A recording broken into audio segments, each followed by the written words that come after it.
Welcome. We're having some technical difficulties, so I apologize for that. You know how the internet is. So we have three questions. Our first question is, and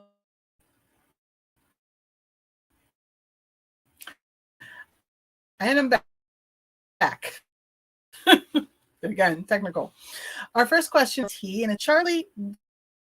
Charlie writes, "What are some effective strategies for dealing with difficult clients in to new processes and solutions?"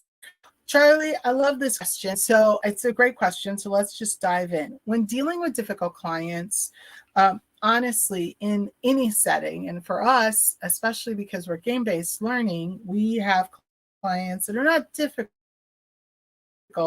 but really struggle with the idea of organizational health. Our tips are really this simple: empathy and understanding.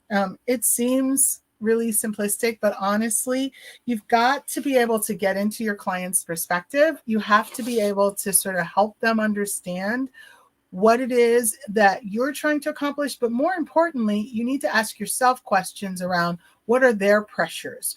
What might be their reservation around creating a new process? What are some of the resistance that come when there's uncertainty? And, what are their past negative experiences with consultants or with outside agencies? Those are the kind of things when we talk about empathy and understanding that you need to sort of think about to help them be able to have a smooth transition. The other thing is clear communication. You want to make sure that your communication is jargon free. A lot of times we make assumptions that people know exactly what we're talking about when we use acronyms and different jargon that is very specific to our industry or our work. So you want to make sure that you are not communicating in that way. You also want to make sure that you're expressing what the value and the benefit to them, the what's in it for them, when you're directly addressing their concerns. And it's really crucial for your clients to really be able to see how the changes that you're proposing to them or the work that you're proposing will change their day-to-day operations and make it easier and more efficient. You don't want to change someone's operations to become difficult for them. You want it to be much more efficient for them. That's the whole point.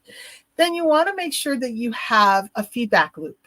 You want to establish regular check ins so that they feel like you are listening to them, that you're able to pivot quickly. And so you want to make sure upfront, which is something that we do, that you're not only showing that you value the work, but you also value their opinion, that you're listening to how things are going in the process and you're able to pivot and change accordingly. And then you want to share and highlight success stories. You want to share examples of past clients, case studies that have had some positive impact on organizations.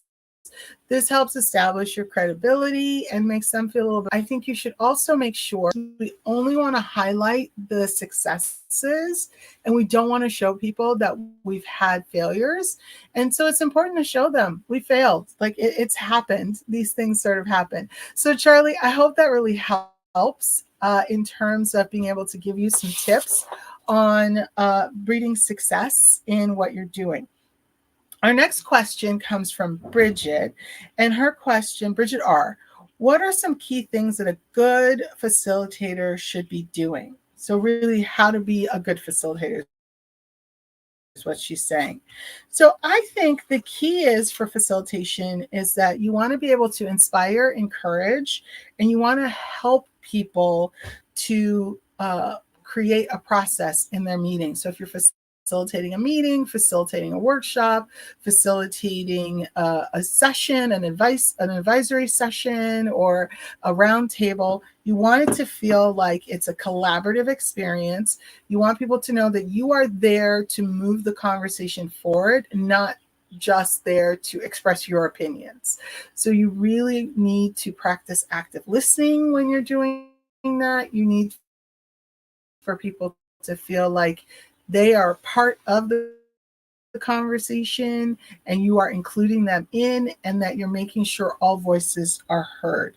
And big thing for a facilitator is that you are the energizer bunny of the session. So you want to bring in the energy, whether it's bringing in high energy, whether it's tamping down the energy, because sometimes you've got a energetic group and you need to like bring that energy down a little bit or bring that energy up. So you are the energizer bunny of the space, the environment. And so that's a big thing for facilitators. So Bridget, I hope that helps. And our last question comes from Helen. And Helen G says, my boss wants us to do hybrid, but I'm worried about doing it. Help. Oh, well, okay, so let's talk about hybrid. Hybrid, let's first define what hybrid is. Hybrid is when you are facilitating a in-person and remote group at the same time. A couple of things. Hybrid has come really popular in 2022 and 2023, sort of that cusp of that. Everybody has jumped on this bandwagon of hybrid. And the consensus is that it is a good thing. I mean, it really is a good thing. But here's the problem. You need to have the resources and the tech resources for this. Not every organization is currently ready to do hybrid, but they think they are. You need to be able to have technology that allows for not only for the people that are remote to be able to see into the in-person event, but for the in-person people to be able to see the remote people. That's the piece that's forgotten in this. If you're really trying to connect these two groups, you need to make sure that the space within your organization and you have the resources, meaning the funding, to be able to have the tech that will allow for this, to have it to be a collaborative experience, so that when you're doing breakout rooms, for an example, that those breakout rooms can be viewed by the people that are in person as well as in the remote rooms. When you're facilitating conversations or people are sitting in the larger group, that the people that are on camera can be seen and the people in the room can be seen by those on camera, as well as they can see the person facilitating. So that means really taking the time to find out exactly what your tech needs are. This is going to be a spend, and the problem is companies don't want to spend for this, but this is the spend. If you're going to do hybrid, you need to spend on the technology.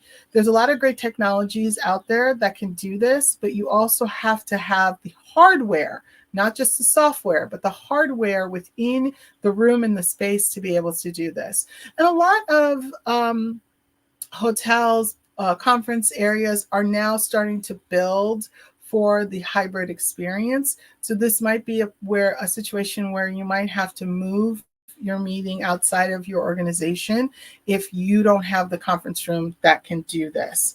Really quickly, a couple of things. Another question that sort of came up last week that I didn't get to address, but I want to address this week, are what are the 2024 trends in facilitating? Obviously, AI assistance. AI is everywhere. Get used to it.